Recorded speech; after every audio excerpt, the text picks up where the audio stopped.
Ertugrul Ghazi 13ویں صدی کے Anatolia کی تاریخ سے ماخوذ ایک عظیم الشان داستان ہے۔ ایمان، انصاف اور محبت کی روشنائی لکھی کی کہانی، جس نے اپنی ثابت قدمی اور جرت سے نہ صرف اپنے قبیلے بلکہ تمام عالم اسلام کی تقدیر بدل ڈالی۔ اوغوز ترکوں کے خانہ بدوش کائی قبیلے کو ایسے وطن کی تلاش تھی جہاں ان کی نسلیں پروان چڑھ سکیں۔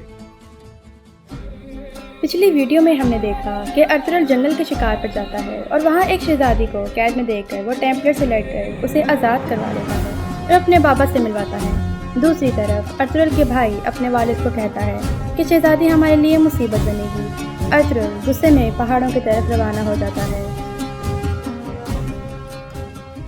ارطغرل درخت کے نیچے بیٹھا سوچ رہا تھا کہ اب کیا کیا جائے۔ لوگ کسی حال میں خوش نہیں ہوتے، لیکن پھر ارطغرل نے سوچا کہ لوگ جو بھی کہیں وہ شہزادی کو ٹیمپلر سے بچائے گا اور ان کافروں کا بہادری کے ساتھ مظاہرہ کرے گا۔ اس کے بعد ارطغرل واپس اپنے قبیلے چلا جاتا ہے۔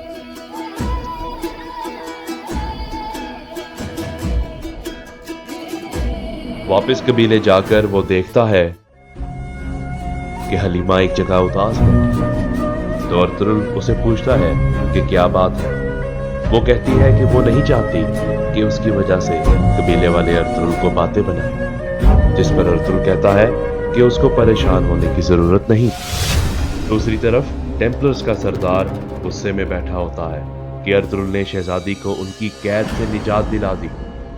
وہ ارطغرل پر حملہ کرنے کے منصوبے بنا رہا تھا۔ ارطغرل کے قبیلے کا ایک غدار کرتوغلو جو کہ ٹیمپلرز کے ساتھ کھلا ہوا تھا، وہ بھی ٹیمپلرز کے قلعے میں ان کے سردار کے ساتھ موجود تھا، جو کہ ارطغرل کے خلاف سازشیں کر رہا تھا۔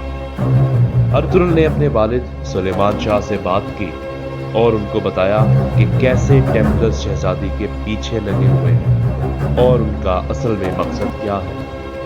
وہ شہزادی کو اغوا کر کے مسلمانوں کو شکست دے کر ان کے قبیلوں پر قبضہ کرنا چاہتے ہیں۔